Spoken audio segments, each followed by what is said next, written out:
Assalamualaikum warahmatullahi wabarakatuh. Samprazan. Selamat malam semuanya. Mudah-mudahan ada dalam keadaan yang baik, ada dalam keadaan sehat dan selalu dilindungi oleh Sang Maha Pencipta.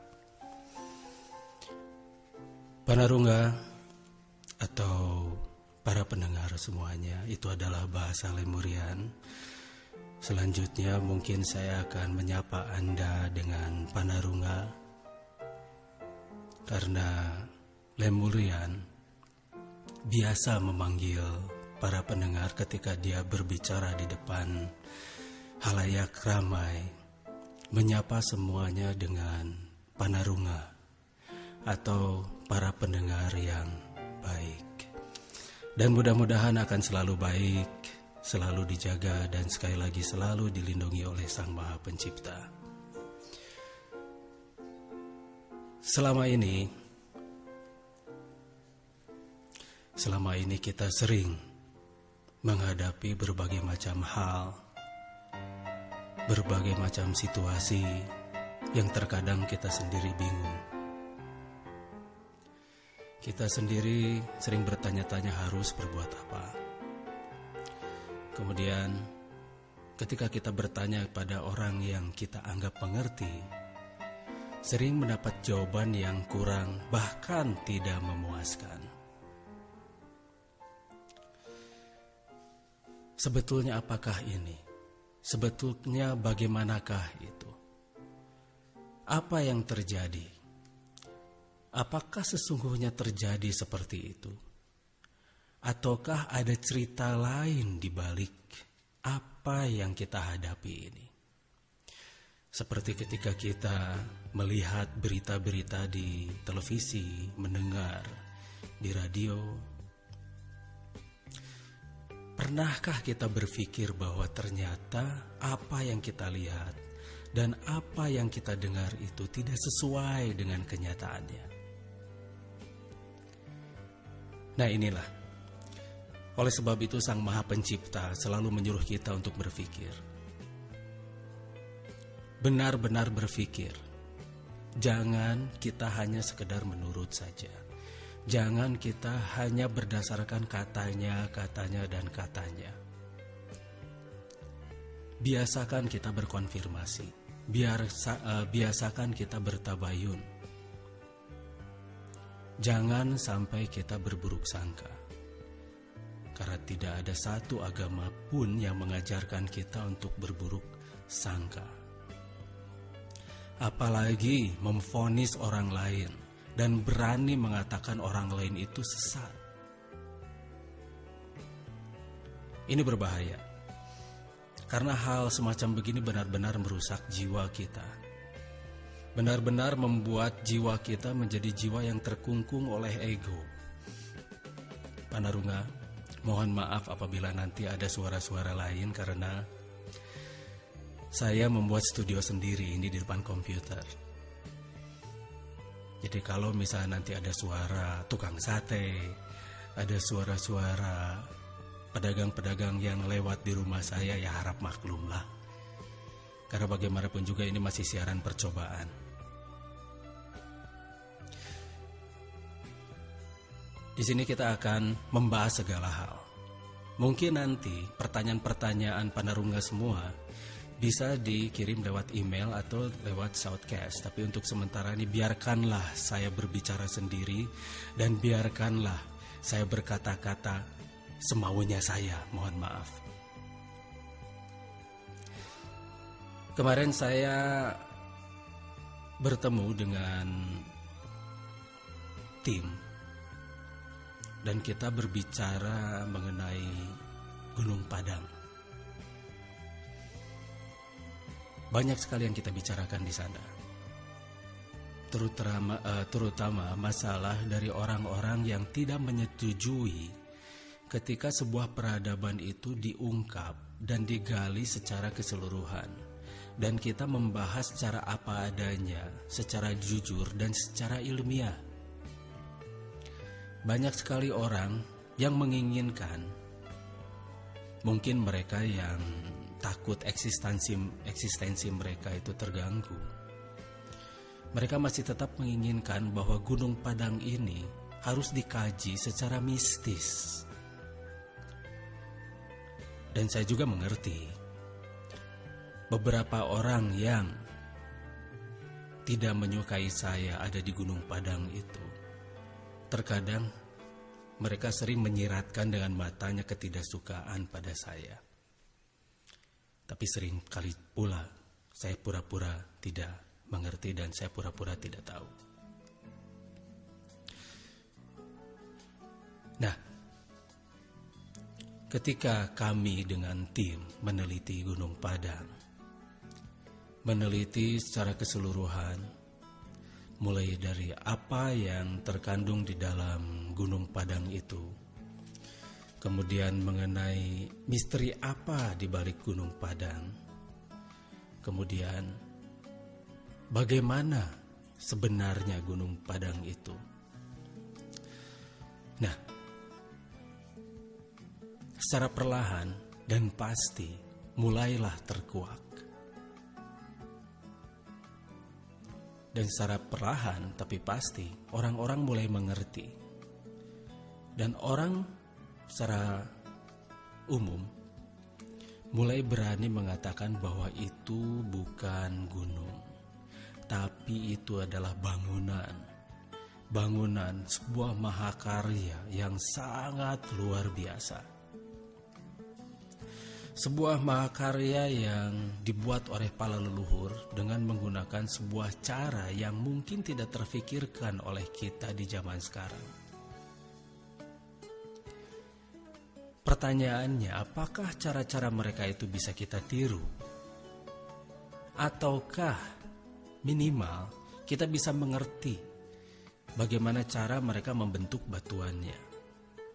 Mengapa batuan di sana 45% kandungannya besi, sedangkan batuan yang normal itu paling banyak 5%? Mengapa ada unsur silika? Mengapa ada unsur-unsur yang tidak pernah terfikirkan oleh para pembangun pada era di masa kini? Kemudian, mengapa bangunan tersebut menjadi berserakan seperti itu? Apakah memang tadinya berbentuk seperti itu?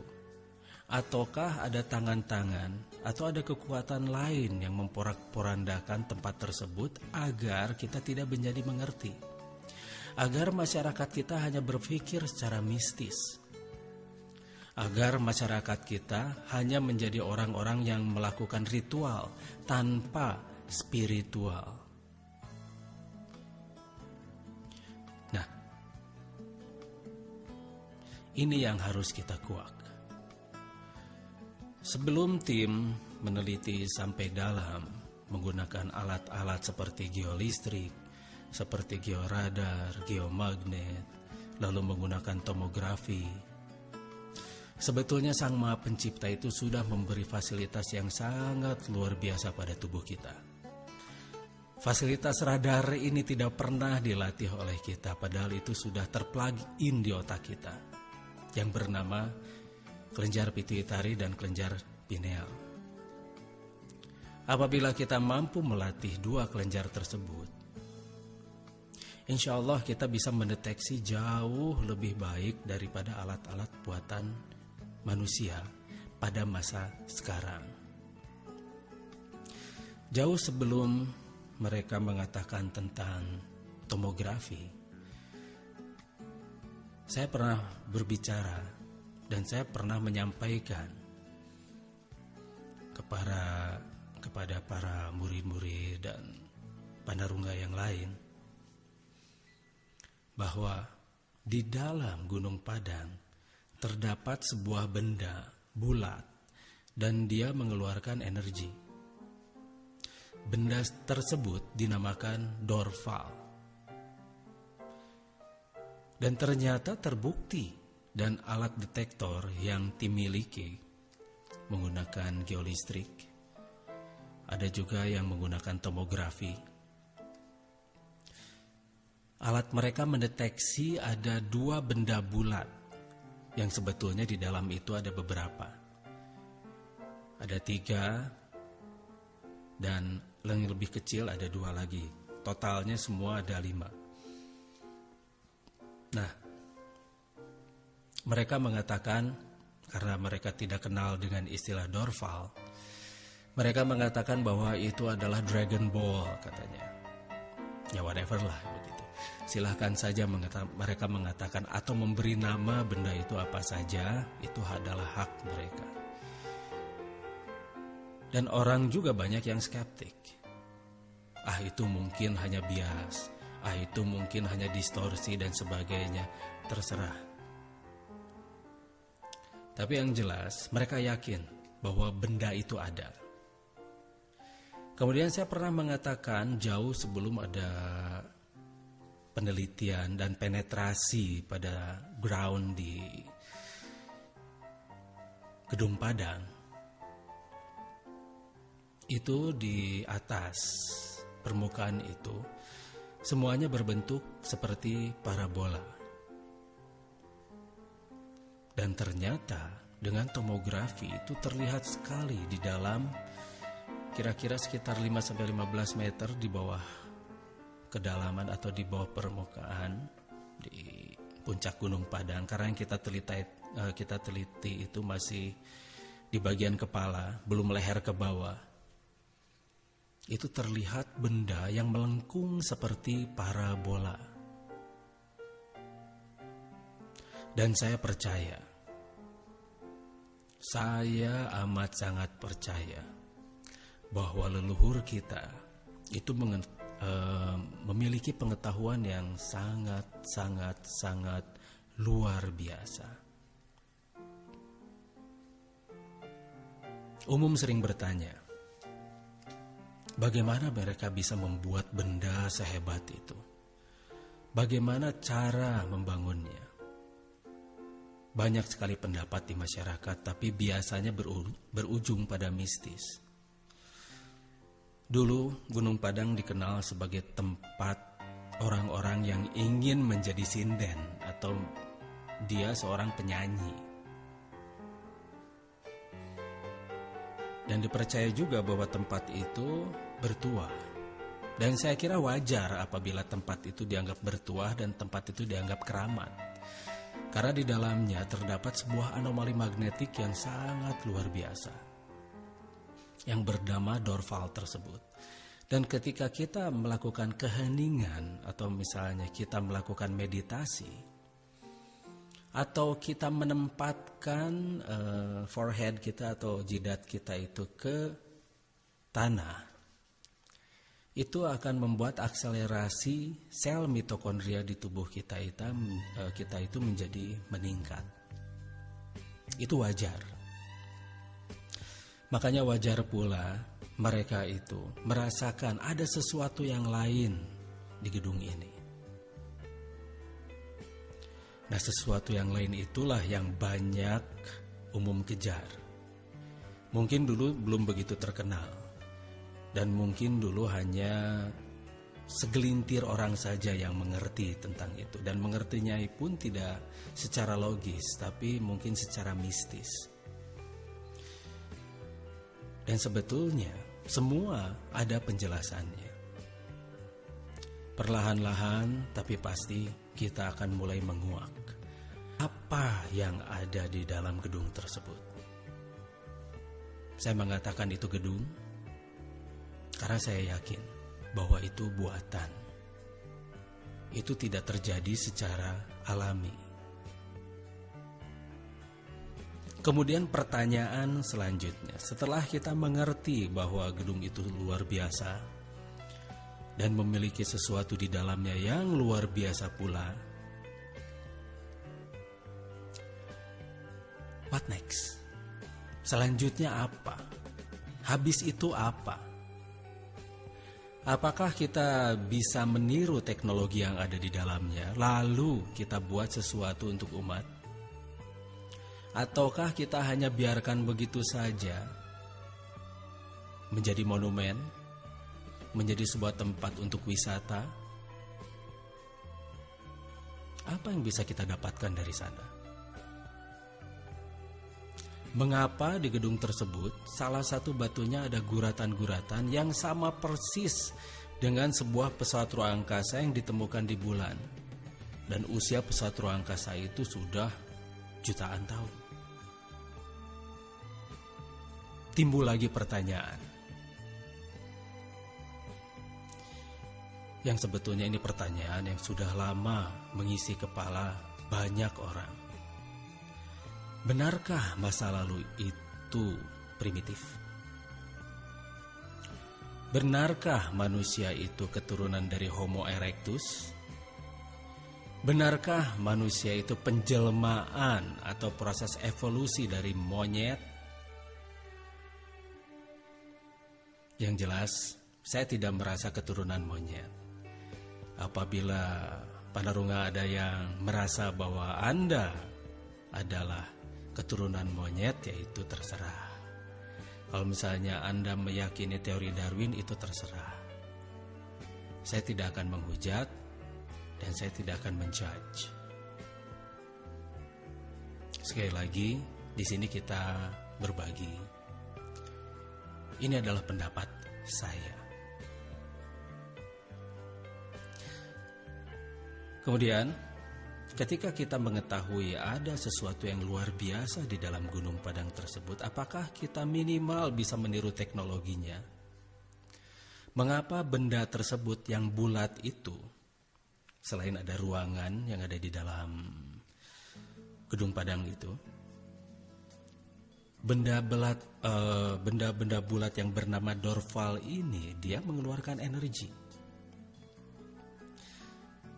Dan ketika tertangkap oleh alat-alat ukur yang kita cobakan di sana, itu mengeluarkan cahaya. Cahaya tersebut sangat mirip sekali dengan Dragon Ball. Sangat mirip sekali dengan Dragon Ball. Nah, sebetulnya apa itu Dorval? Dulu, bangsa Lemurian untuk menyeimbangkan tanah, untuk menyeimbangkan bumi, mereka memasang Dorval di berbagai macam tempat, terutama di gunung-gunung yang itu dicurigai atau ditenggarai bahwa gunung itu mudah sekali kolaps atau gunung itu mudah sekali meledak. Ya, kata lainnya gunung berapi. Atau di tempat-tempat yang mudah sekali terguncang. Misalnya dia memiliki kontur tanah yang labil, atau dia memiliki rongga-rongga bawah tanah yang banyak. Alat itu atau Dorval ini mereka mengeluarkan anomali, semacam anomali magnetik. Nah, mengapa alat itu mengeluarkan anomali? Dari mana unsur magnetiknya? Dari mana energi yang ada di dalam Dorval tersebut? Sekarang mungkin kita harus biasakan dengan memberi nama benda itu adalah Dorval, karena memang nama benda itu adalah Dorval. Tapi kalau misalnya masih tetap ingin menyebut Dragon Ball, ya silahkan saja. Silahkan saja, tidak ada masalah. Nah, apakah yang ada di dalam Dorval tersebut?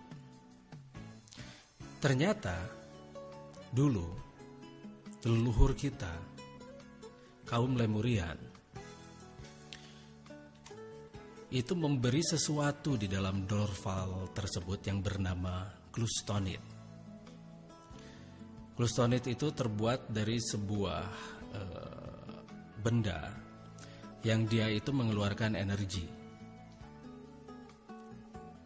Anda mungkin sudah mengenal uranium. Cuma Glustonit ini lebih mendekati seperti thorium. Jadi ini lebih aman.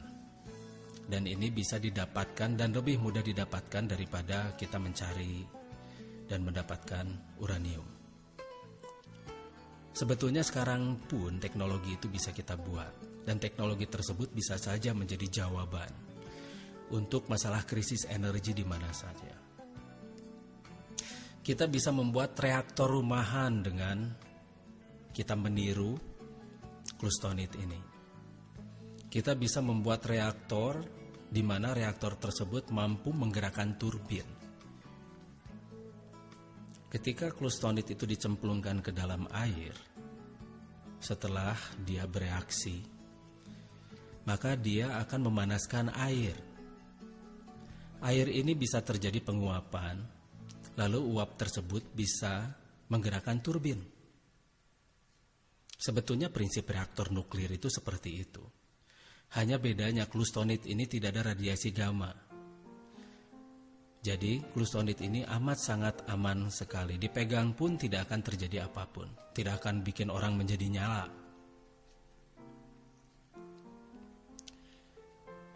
Hanya ini harus berhati-hati. Karena bagaimanapun juga, yang namanya energi, kita akan berhadapan dengan kartel-kartel. Kita akan berhadapan dengan orang-orang yang sudah ingin menguasai, dan bahkan energi ini sudah dimanfaatkan kepada politik. Oleh sebab itu kita harus benar-benar berhati-hati. Jadi kita harus kuat dulu. Dan mungkin kita tidak akan bisa langsung mempromosikan ini pada seluruh masyarakat. Paling kita akan gunakan untuk komunitas-komunitas yang kecil dulu. Setelah terbukti, nanti akan menyebar secara sedikit demi sedikit. Dan lama-lama akan menjadi bukit. Amin. Kemudian, ketika kita melihat parabola yang ada di sana di Gedung Padang itu, sebetulnya untuk apa sih benda itu dibuat? Percayakah Anda bahwa sebetulnya perhitungan kalender galaksi itu berasal dari kita? Coba silahkan Anda lihat. Perbedaan wujud suku Mayan dengan bangsa kita itu tidak ada bedanya. Orang-orang Brazil itu tidak ada bedanya dengan kita. Dan saya yakin mereka bermigrasi ke sana untuk melakukan sesuatu. Dan mengapa? Mungkin itu jawaban juga. Mengapa di Costa Rica itu banyak sekali batu-batuan yang bulat sempurna, yang umurnya sudah sangat tua. Bahkan ada yang mengatakan umurnya jutaan tahun. Nah, bagaimana itu bisa terjadi? Yang katanya masa lalu itu dihuni oleh manusia-manusia primitif. Tapi ternyata di planet bumi ini banyak sekali yang namanya out of place artifact. Jadi artefak-artefak yang sudah di luar tempatnya, dan itu dirahasiakan. Percayakah Anda bahwa ada sebuah kekuatan atau ada segelintir unsur yang merekayasa kita agar kita selalu berpikir bahwa masa lalu itu primitif? Bagaimana cara agar manusia itu bisa dikendalikan? Dan bagaimana cara agar kartel-kartel itu masih bisa tetap hidup dan kuat dan menguasai dunia? Bagaimana otak kita itu diberangus dan otak kita itu dibatasi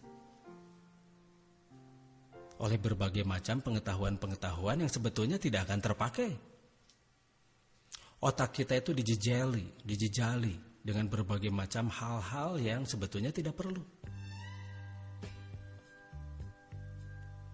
Apakah kita akan diam saja? Ataukah kita akan bergerak untuk merubah? Mudah-mudahan tidak akan di sini saja perjuangan kita.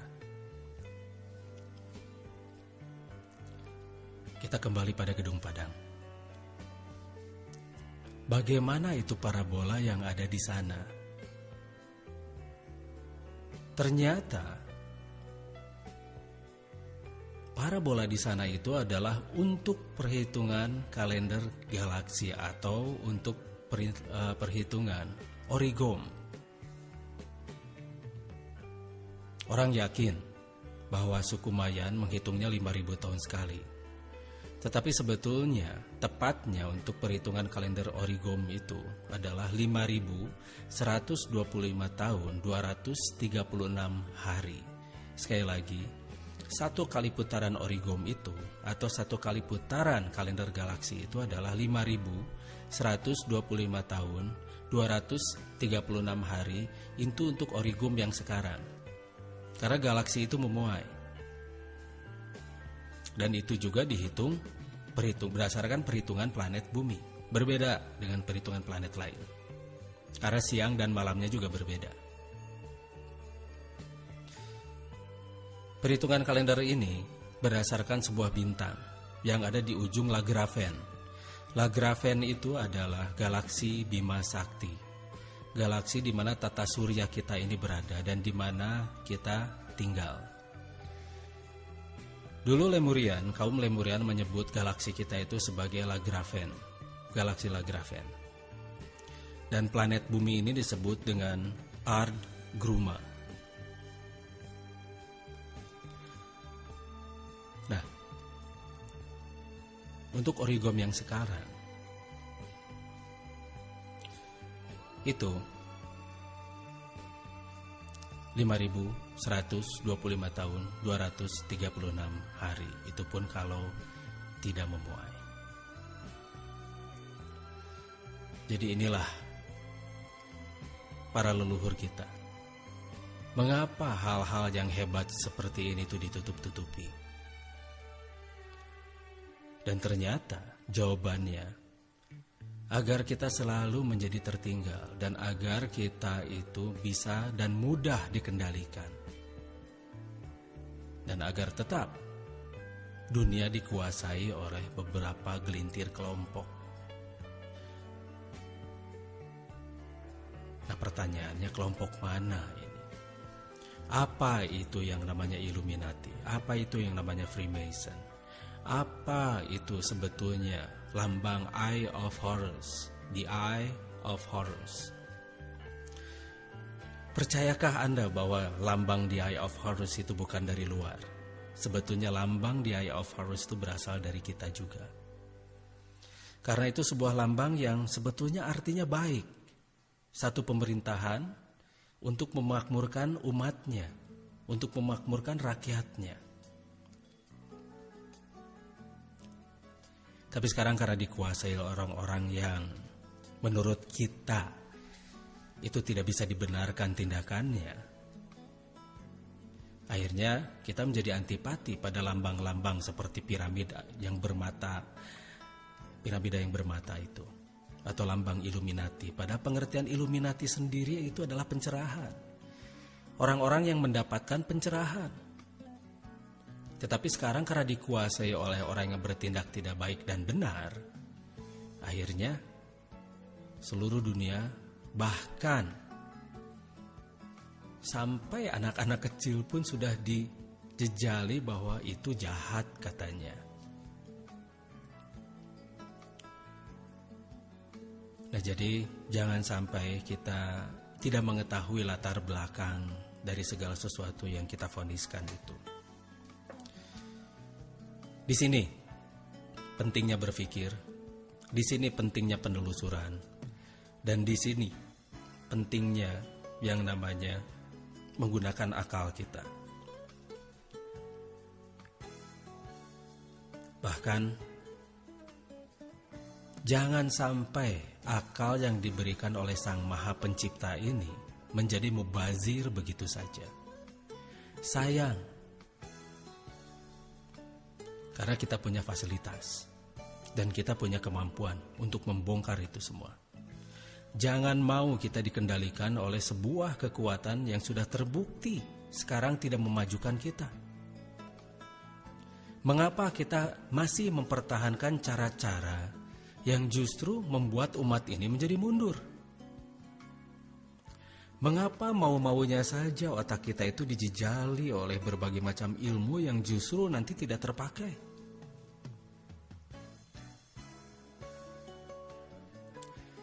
Padahal salah satu contoh yang ada di gedung Padang itu sudah jelas. Itu adalah sebuah peninggalan yang luar biasa bagi mereka yang berpikir. Tetapi bagi mereka yang lebih suka mistis, mungkin mereka akan menerjemahkannya dari segi mistis, dan itu pun tidak pernah bisa kita salahkan. Karena mungkin latar belakang pendidikan mereka hanya sampai sejauh itu. Dan kita juga harus bisa memahami dan mengerti mengapa mereka masih melakukan hal semacam begitu. Dan lalu mereka melakukan ritual di sana tanpa mereka mengerti spiritualnya. Itu pun betul-betul sedikit memprihatinkanlah. Nah, tugas kita lah agar masyarakat mengetahui yang sebenarnya itu seperti apa.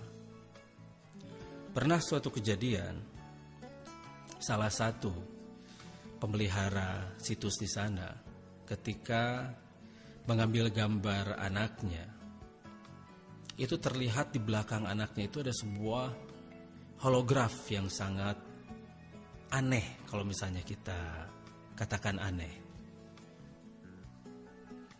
Ada bayangan besar menggunakan sarung, kalau orang Sunda itu bilang itu sarung kotak-kotak, dan tinggi besar. Itu di belakang dari anak ini. Nah, sebetulnya Dorval itu masih sewaktu-waktu mengeluarkan sebuah rekaman holografik tentang yang namanya Kulnaka. Kulnaka itu di Gedung Padang adalah seorang penjaganya dan kuncinya bagaimana dia melihat segala sesuatu itu secara holografik, termasuk tata surya, termasuk galaksi, di mana letak perbintangan itu sudah terpetakan di sana. Bahkan tim terpadu riset mandiri sudah melakukan pengeboran sedikit untuk melihat dan mengkaji ada apa di dalam tanahnya itu. Dan ternyata di dalam tanahnya itu didapat sebuah pasir yang sangat halus. Pasir ayak yang sangat halus. Dan pasir itu sebetulnya kalau untuk pengetahuan origom ini, saya namakan itu pasir origom. Dan di sana juga ada mata air di kaki, bukan di kaki ya, tapi di leher. Itu ada mata air di sana, dan mata air itu tidak habis-habis. Jadi Gedung Padang ini sungguh sangat luar biasa. Silahkan Anda datang ke sana dan kemudian lihat HP Anda. Itu HP Anda pasti full bar. Sinyal Anda pasti sangat kuat. Memang di beberapa tempat, di tempat-tempat yang ada Dorval, itu mereka memang memiliki daya penguat elektromagnetik yang sangat luar biasa. Nah, ini mungkin sangat sulit dijelaskan oleh orang-orang zaman sekarang. Karena dengan keterbatasan teknologi di zaman sekarang, itu bagaimana akselerasi dari Dorval ini mungkin masih menjadi misteri.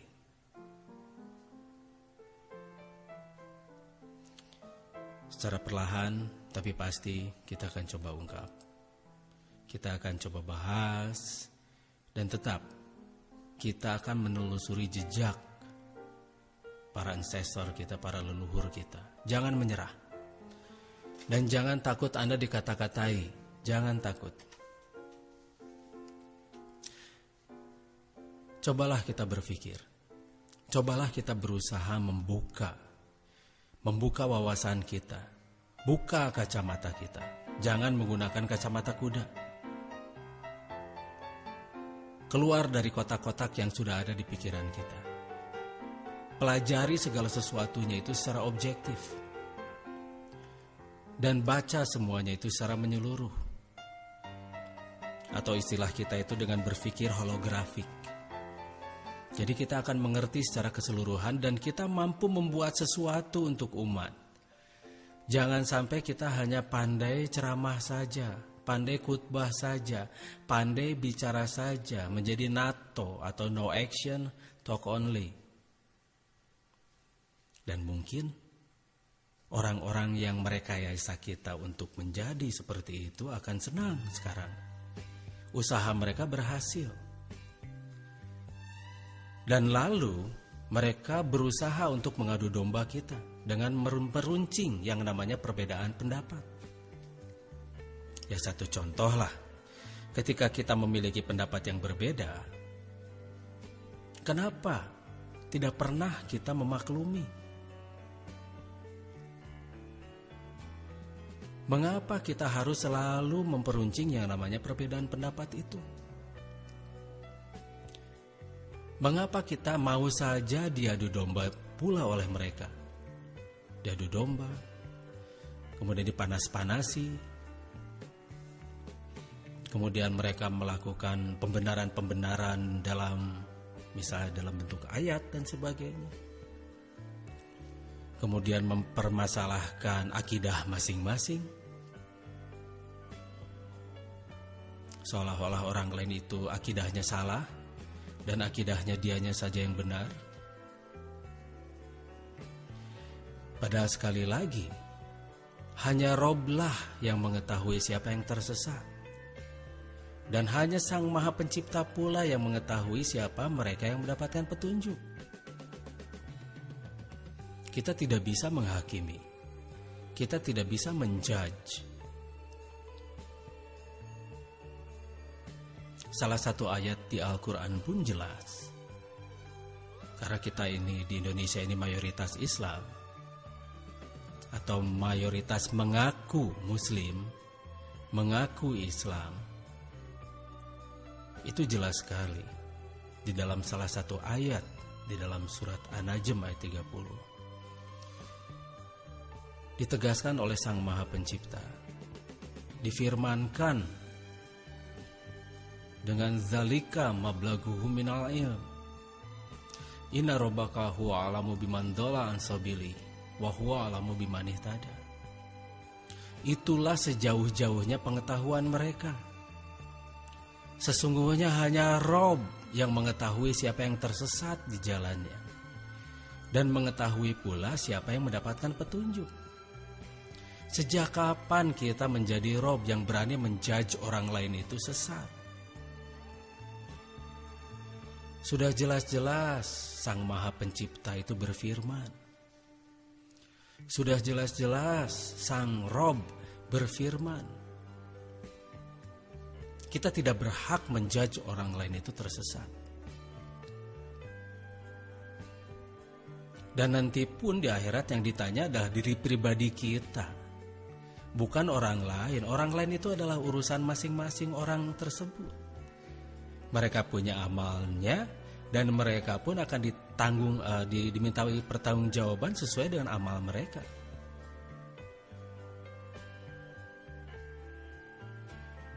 Agamamu agamamu, agamaku ya agamaku.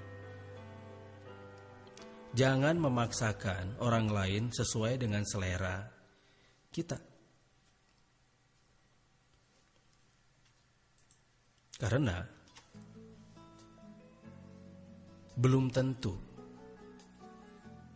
orang lain itu memiliki pendapat yang sama, dan jangan memaksakan pendapat. Mari kita sama-sama kaji dan lihat faktanya. Ini penting. Melihat fakta itu penting. Jangan sampai katanya-katanya yang dinomorsatukan. Seperti peninggalan leluhur kita. Kita lihat faktanya seperti apa. Kita lihat datanya seperti apa. Dan buktinya bahwa ternyata masa lalu itu luar biasa modern. Kalau terbukti, mau tidak mau, terimalah itu. Mengapa ada jejak manusia dengan dinosaurus itu berdampingan? Mengapa ada suatu fakta dan bukti-bukti? Maaf, ini sekali lagi mohon maaf, ini suara motor, suara tukang sate itu pasti terdengar di sini karena ini adalah kamar dan bukan ruangan yang kedap suara. Saya belum membangun akustik di sini. Nah, banyak sekali bukti-bukti yang membuktikan bahwa masa lalu itu tidak seprimitif seperti yang kita bayangkan. Sejarah dibuat oleh pemenang perang. Mengapa bisa terjadi distorsi sejarah? Di manakah letak kerajaan Pajajaran itu? Di manakah letak Sriwijaya? Di manakah letak Trowuran? Kita hanya membaca dari buku sejarah. Pertanyaannya, apakah benar di sana? Mengapa kita tidak selidiki sendiri? Mengapa kita tidak coba tembus dan cari? Apakah yang selama ini kita baca itu betul?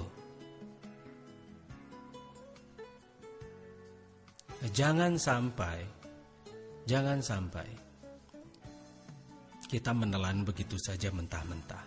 Seperti Anda semua, panarunga semua. Jangan menelan apa yang saya katakan ini mentah-mentah. Mari kita sama-sama kaji. Mari kita sama-sama buktikan. Mari kita sama-sama mencari. Apa yang saya katakan ini adalah berdasarkan penelusuran saya. Jadi apabila panarunga semua itu sudah menelusuri, mari kita gabungkan. Dan semua hasilnya adalah untuk umat. Tidak hanya sekedar disimpan, tidak hanya sekedar dikoleksi, tapi apa yang bisa kita lakukan untuk umat ini. Misalnya, sekali lagi kita berbicara tentang Gedung Padang. Setelah mengetahui di sana ada sumber energi yang luar biasa yang bernama Dorval itu, mungkinkah kita sekarang bisa membuat reaktor sendiri? Lalu minimal dari reaktor tersebut kita mampu membuat pembangkit listrik. Minimal satu kelurahan bisa kita cover. Kemudian apa yang terjadi di sana? Setelah membaca kalender galaksi dan mampu mendeteksi bencana, mungkinkah pertanian itu bisa kita buat semodern mungkin? Dulu, kaum leluhur kita mengenal dengan sebuah proyek bernama Granuma. Proyek Granuma tersebut adalah sebuah proyek untuk memakmurkan masyarakat dalam hal pertanian. Dulu sudah dikenal dengan yang namanya rekayasa genetik mikroba. Bagaimana membuat mikroba yang patogen atau mikroba yang merugikan itu menjadi mikroba-mikroba yang menguntungkan. Mikroba-mikroba yang mampu menghasilkan hara tanah. Nah, mungkinkah proyek itu kita buat kembali untuk membantu para petani yang sekarang gitu pupuk semakin lama semakin mahal? Kalau mahal mungkin bisa dibeli, tapi langkanya ini. Oh, sekarang sudah tidak langka lagi, Kang. Ya, whatever itu. Mahalnya masih. Mungkinkah sekarang kita akan membantu para petani ini agar minimal mereka bisa membuat pupuk sendirilah? Nah, itu sudah kita jalankan. Dan Pudia Sadiana Kawaza, alhamdulillah hirobil alamin, sudah banyak yang mulai membuat ini dan sudah mulai mempraktekannya di tempatnya masing-masing. Karena bagaimanapun juga, apabila kita menggunakan pupuk kimia, semakin lama tanah itu akan semakin rusak. Karena bahan-bahan di kimia itu memang itu bisa merusak tanah. Tapi apabila kita menggunakan mikroba dan mikroba tersebut itu bisa menghasilkan hara yang baik, mikroba-mikroba ini itu mampu meremajakan kembali tanah. Jadi ketika Anda memiliki tanah yang rusak, memiliki tanah yang sudah tidak bisa dipakai lagi, sebetulnya leluhur kita sudah mengajarkan sebuah proyek yang bernama Granuma. Nah, proyek inilah yang akan mampu memperbaiki tanah agar mampu berproduksi dan mampu kembali lagi dan mampu kembali remaja. Ini sudah diajarkan dan sudah disebarkan. Dan mudah-mudahan ini bisa sedikit membantu. Dan mungkin ada 1 atau 2 kendala, itu wajar lah. Karena mungkin sekarang zamannya berbeda. Dan mungkin para petani ingin gampang. Dan banyak sekali petani yang memilih menjadi ojekers atau tukang ojek. Karena itu 1 lebih gampang. Terus kedua, mereka tidak perlu bersusah payah bercocok tanam dan mencangkul. Negara kita adalah negara agraris. Seharusnya bidang agraria lah, bidang pertanian lah yang harus kita kedepankan. Mengapa kita harus impor beras? Mengapa kita harus impor beras? Padahal negara kita ini bisa menjadi lumbung padi. Negara kita ini mampu memproduksi beras sendiri dengan cara yang jauh lebih baik. Mengapa kita harus impor? Nah, ini masalah.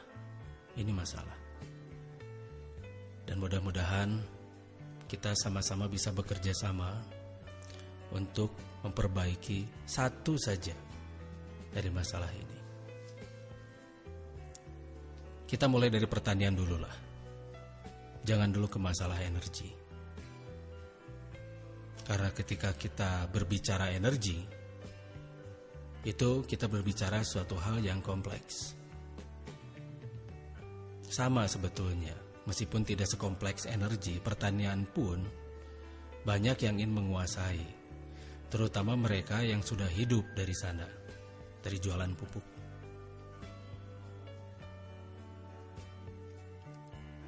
Petani kuat, saya yakin negara ini pun menjadi kuat. Karena memang Indonesia harus kuat. Indonesia harus bisa berdiri sendiri. Jangan hanya sekedar dimanfaatkan oleh mereka pihak-pihak luar yang justru hidup dari negara kita ini.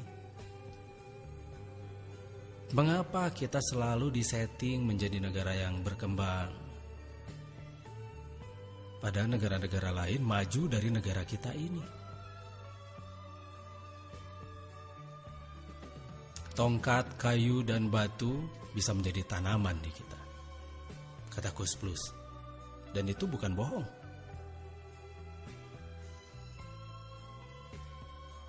Ikan-ikan menghampiri. Jadi bukan kita mengejar ikan.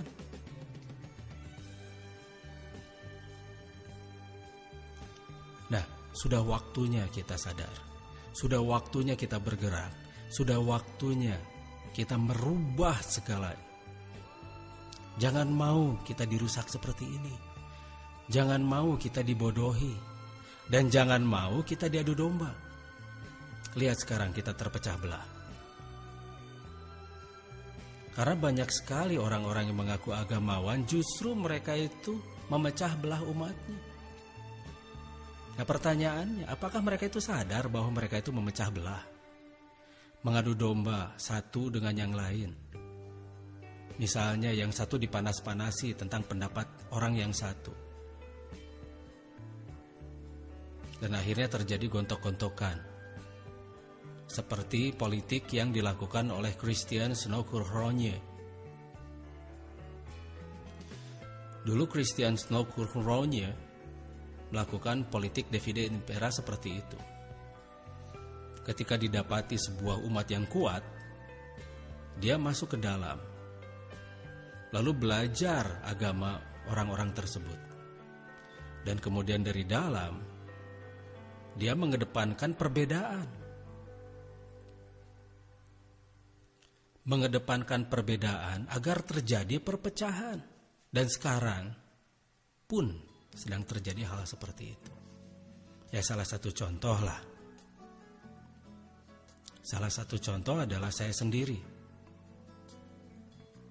Karena saya selalu berpendapat berbeda dengan mereka.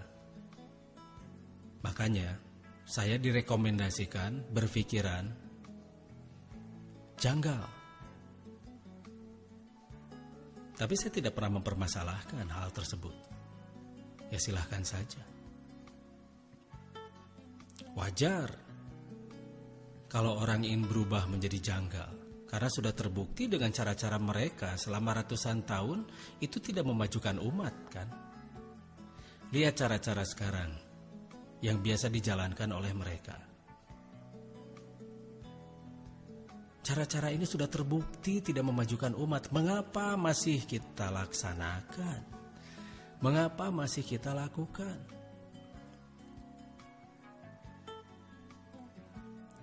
Nah, ketika kita ingin berubah, ketika kita memperkenalkan sebuah pemikiran yang baru, ya jangan jauh-jauh lah. Rasulullah pun dulu dianggap lunatik atau gila. Tapi terbukti kan bahwa beliau itu tidak gila. Ketika kita mengajukan sebuah pemikiran yang berbeda, lalu terbukti pemikirannya itu benar. Orang-orang banyak yang merespon dengan ego, bukan dengan berpikir.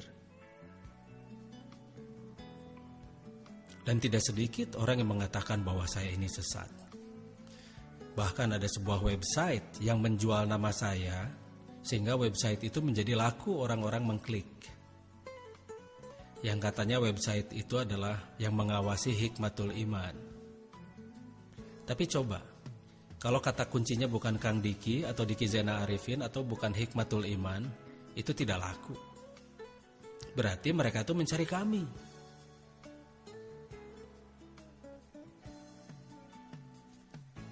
Nah sekarang ketika kami mulai dengan broadcast dan mulai membuat web-web yang banyak, mulailah sekarang turun.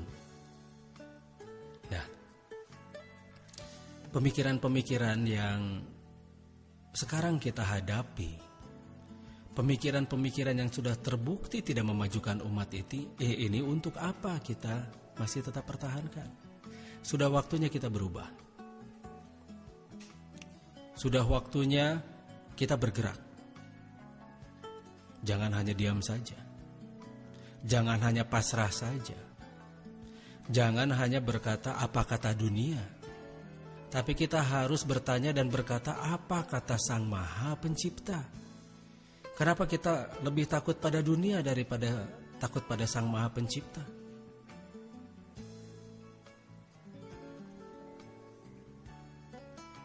Coba kita kaji ulang.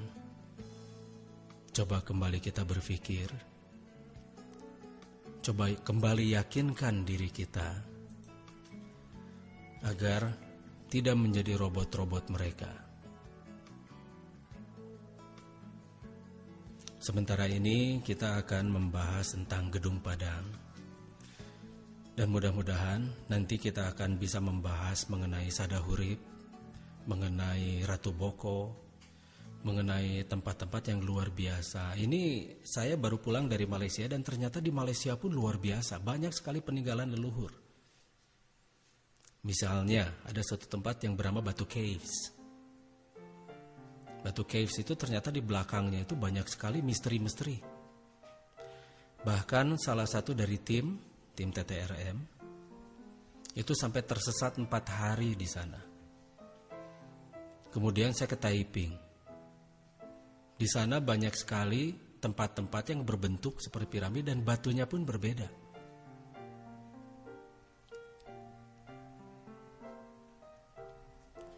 Kita akan terus telusuri.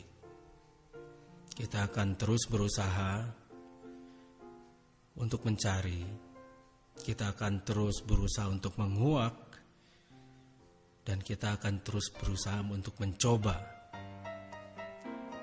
mewujudkan apa yang sudah leluhur kita ini coba sampaikan pada kita, dan kita akan buat sesuatu yang sangat berguna bagi umat. Jangan menyerah.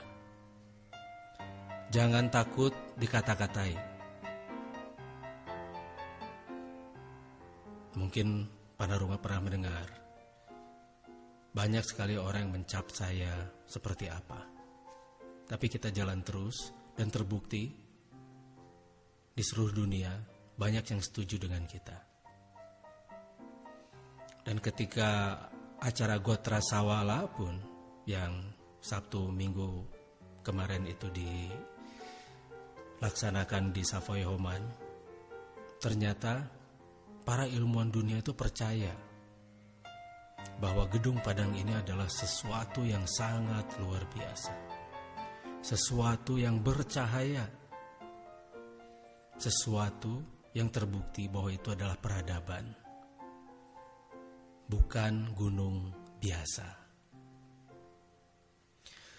Nah, mudah-mudahan nanti minggu depan atau mungkin besok, tunggu saja pengumumannya, kita akan kembali membahas peradaban-peradaban yang seharusnya kita kuak. Untuk hari ini saya cukupkan dulu sekian. Dan nanti kita akan ada teman untuk membahas ini. Saya tidak akan berbicara sendirian, insya Allah nanti. Dan semua, sekali lagi Panarunga semua, mudah-mudahan ada dalam keadaan yang baik-baik saja. Mudah-mudahan selalu sehat walafiat. Mudah-mudahan ada selalu di dalam pemikiran-pemikiran yang terbuka. Tidak membiarkan dirinya menggunakan kacamata kuda. Tidak membiarkan dirinya dikuasai oleh ego. Dan mari kita sama-sama buka. Dan mari kita sama-sama kuak. Mudah-mudahan semuanya bisa membawa kemajuan bagi bangsa dan negara ini. Wassalamualaikum, Samprazan, Sampurasun.